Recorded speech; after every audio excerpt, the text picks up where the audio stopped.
कभी इंटरनेट जलते देखा है? फिलहाल जल रहा है। एक फोटो ने आग लगाई है ये वाली। और ये कोई ब्रेकिंग द इंटरनेट वाला एस्थेटिक मोमेंट नहीं है, बल्कि एक ऐसा फोटो है जिसने सबका वाइब चेक फेल कर दिया। तो सीन ये है कि लेबनान के गांव से कुछ विजुअल सामने आए। लीक हुए फोटो में एक IDF यानी इजरायली सोल्जर हाथ से स्लेज हैमर लेकर के जीसस क्राइस्ट के एक स्टैचू को तोड़ते हुए दिख रहा है। ये फोटो जैसे ही सोशल मीडिया पर लैंड हुआ, वायरल होने में इसे नैनो सेकंड्स भी नहीं लगे।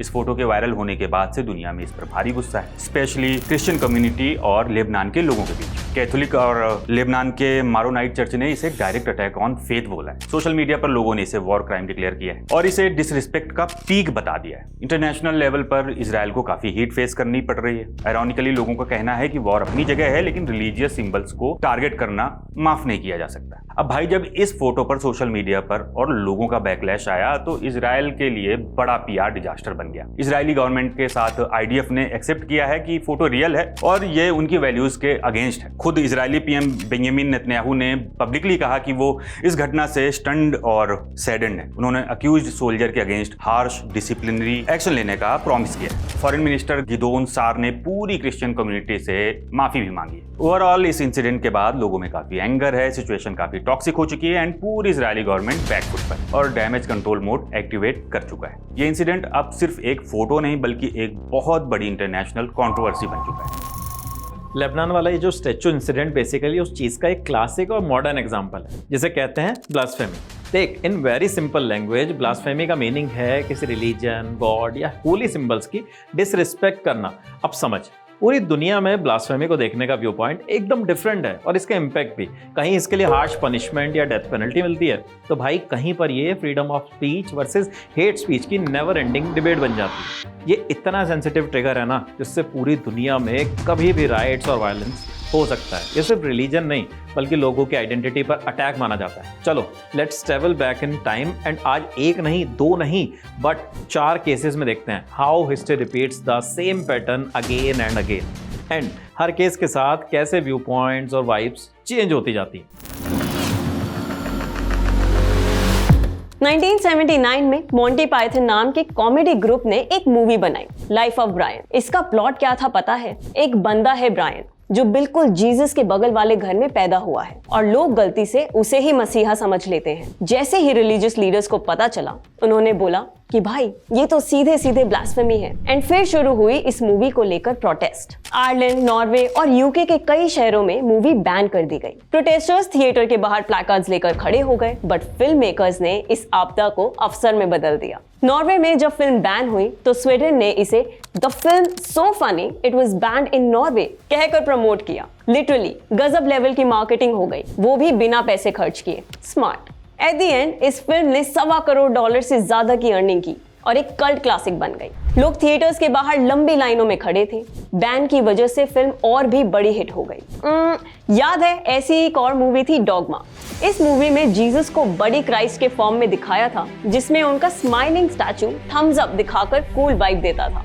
भाई जैसे ही ये विजुअल सामने आया, कैथोलिक लीग ने बोला ब्लास्फेमी। हजारों लोगों ने प्रोटेस्ट किया था, स्टार्स को थ्रेट मिल रहे थे। बट सब कुछ चेंज हो गया जब मूवी के डायरेक्टर केविन स्मिथ ने अपनी मूवी के अगेंस्ट हो रहे प्रोटेस्ट को ज्वाइन किया। He even had the placard जिस पर डॉगमा इज डॉग शिट लिखा था। ये मूवी के लिए फ्री का मेगा पब्लिसिटी स्टंट बन गया था and this movie two became a cult classic.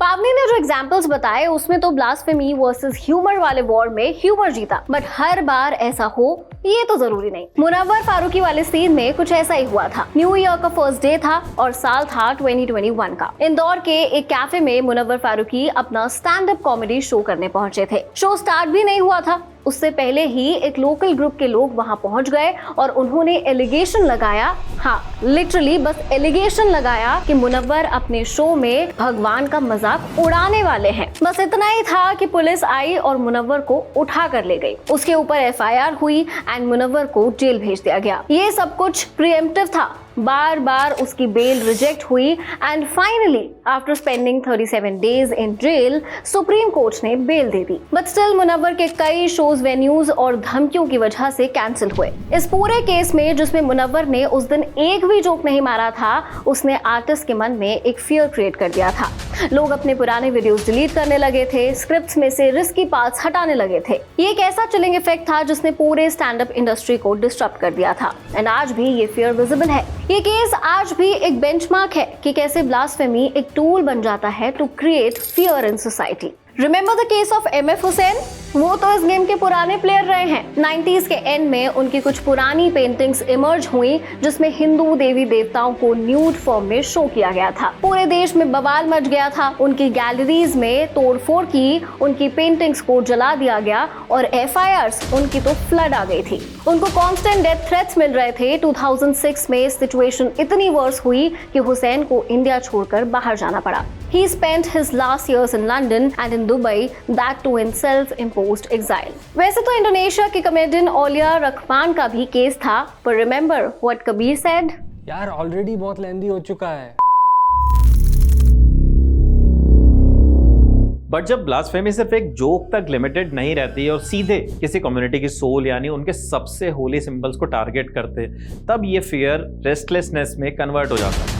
इसका क्लियर एग्जाम्पल जो है वो पंजाब का फरीदकोट वाला केस है। देख, हुआ ये था कि जून 2015 में पंजाब के फरीदकोट के एक गांव में गुरु ग्रंथ साहिब, उनकी होली बुक चोरी हो गई थी। इस इंसिडेंट के बाद कम्युनिटी में एक अजीब सा रेस्टलेसनेस फैल गया था। फिर अक्टूबर 2015 में बरगाड़ी गांव के पास गुरु ग्रंथ साहिब के कुछ अंग मतलब पेजेस फटे हुए मिले। अब ये जो है रेस्टलेसनेस प्रोटेस्ट में कन्वर्ट हो गया। अब इससे जो है ना, गाँव में लोग जो है सड़कों पर उतर आए, ट्रैक्टर ट्रॉली से पूरे रास्ते जाम कर दिए थे।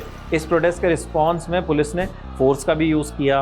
कूट कपूरा और बहबल कला में पुलिस ने प्रोटेस्टर्स पर फायरिंग कर दी, जिसमें 2 सिख प्रोटेस्टर्स जो है वो मारे भी गए और कई घायल हो गए थे। इसके बाद ये सिचुएशन इतनी ज़्यादा मैसी हो गई थी और पेनफुल भी थी कि पूरे वर्ल्ड के सिखों में पंजाब सरकार और पुलिस के अगेंस्ट एंगर और दुख भर गया था। बहुत बड़ी खबर थी तब। लोगों को लगा कि उनके सबसे पवित्र गुरु की बेअदबी हुई है और जस्टिस के नाम पर उन्हें गोलियां भी दी गई हैं। इस इंसिडेंट ने जो है पंजाब की पॉलिटिक्स और सोशल वाइब को हमेशा के लिए ना पूरा चेंज कर दिया था। SIT बनी, कई रिपोर्ट्स भी आई, लोगों पर एक्शन लिया गया, पर सालों बीत जाने के बाद भी लोगों को जो है जस्टिस नहीं मिल पाया। ये एक ऐसी ट्रॉमेटिक इंसिडेंट है जिसे पंजाब शायद ही कभी भूल पाए। वैसे तो यार ऐसे और भी बहुत सारे केसेस हैं, बट ब्लास्फेमी के नाम पर जब लोग खुद एक्शन लेने लग जाते हैं तो मामला बहुत टॉक्सिक हो जाता है। चार्ली हेब्दो केस इसका prime example. Charlie Hebdo Paris की एक सैटिरिकल मैगजीन थी जो अपने कंट्रोवर्शियल कार्टून्स और नो फिल्टर वाले टेक के लिए नोन थी। 2011 और उसके बाद इन्होंने कुछ ऐसे कार्टून्स पब्लिश किए जो रिलीजियस सेंटिमेंट्स, स्पेशली इस्लाम के प्रॉफिट को लेकर के। इसने इंटरनेट पर लोगों को 2 ग्रुप्स में डिवाइड कर दिया। For some it was freedom of speech और दूसरे के लिए सीधा ब्लास्फेमी और प्योर डिसरिस्पेक्ट। बट 7 जनवरी 2015 को कुछ ऐसा हुआ जिसने पूरे वर्ल्ड को शॉक कर दिया। 7 जनवरी की मॉर्निंग में 2 भाई शरीफ और सईद कुआची असॉल्ट राइफल्स लेकर चार्ली हेब्दो के ऑफिस में एंटर कर गए। उनका ऑब्जेक्टिव क्लियर था, उन्होंने मैगजीन में प्रिंटेड कार्टून्स का रिवेंज लेना था। उन्होंने चिल्लाते हुए अंधाधुंध फायरिंग की। इस ब्रूटल अटैक में 12 लोग मारे गए, जिनमें मैगजीन के टॉप कार्टूनिस्ट और एडिटर्स इंक्लूडेड। इस इंसिडेंट के बाद अटैकर्स ने क्लेम किया कि उन्होंने रिवेंज ले लिया है। इस अटैक के बाद पेरिस ही नहीं पूरी दुनिया एक ग्लोबल मेल्टडाउन में चली गई थी। दुनिया भर में #GSuisCharlie यानी मैं शार्ली हूं ट्रेंड करने लगा। लाखों लोग सड़कों पर उतर आए। 2 दिन के बाद एनकाउंटर में दोनों गनमैन मारे गए। बट इसके बाद एक डिबेट स्टार्ट हो गई कि भाई फ्रीडम ऑफ स्पीच की लिमिट क्या है? क्या किसी के फेथ को हर्ट करना कूल है? क्या वायलेंस ही इसका आंसर है? पता है, ये जो 4 केस आज हमने डिस्कस किए ना, ये तो ब्लास्फेमी की फिल्म का एक छोटा सा टीजर भर है। अगर हिस्ट्री में थोड़ा और पीछे जाओगे ना तो रियलाइज होगा कि ये गेम बहुत पुराना है। कोपरनिकस और गैलीलियो याद हैं, जिन्होंने बस साइंस के फैक्ट्स बोले थे, बट उन पर ब्लास्फेमी का टैग लगा और उन्हें अपनी rest of life home imprisonment में स्पेंड करनी पड़ी। ये सिलसिला जब मॉडर्न टाइम्स में आर्ट और लिटरेचर तक आया, सलमान रुश्दी अपनी एक बुक के ऊपर इशूड फतवे की वजह से 30 साल से कांस्टेंट थ्रेट में जी रहे हैं। आज ये डिजिटल एरा में और ज़्यादा डार्क और एक्सट्रीम हो चुका है। फ्रांस के उस टीचर सैमुअल पैटी के बारे में सोचो, जिसने बस अपनी क्लास में एक लेसन दिया था और उसका अंजाम क्या हुआ। ये सोचकर भी रोंगटे खड़े हो जाते हैं। और उदयपुर के कन्हैया लाल वाला वो ब्रूटल इंसिडेंट, जहां सिर्फ एक सोशल मीडिया पोस्ट की वजह से सब कुछ खत्म हो गया। तो लेबनान की उस टूटी हुई स्टैच्यू से लेकर इन सभी केसेस तक we are trapped in the toxic and dangerous loop. क्या हम इस लूप से निकल पाएंगे या हिस्ट्री रिपीट्स में चैप्टर्स बढ़ते जाएंगे? क्या इसका कोई एंड गेम है? What do you think? अपने ओपिनियन कमेंट्स में बताओ। And for more videos like this keep watching जिंगाबाद।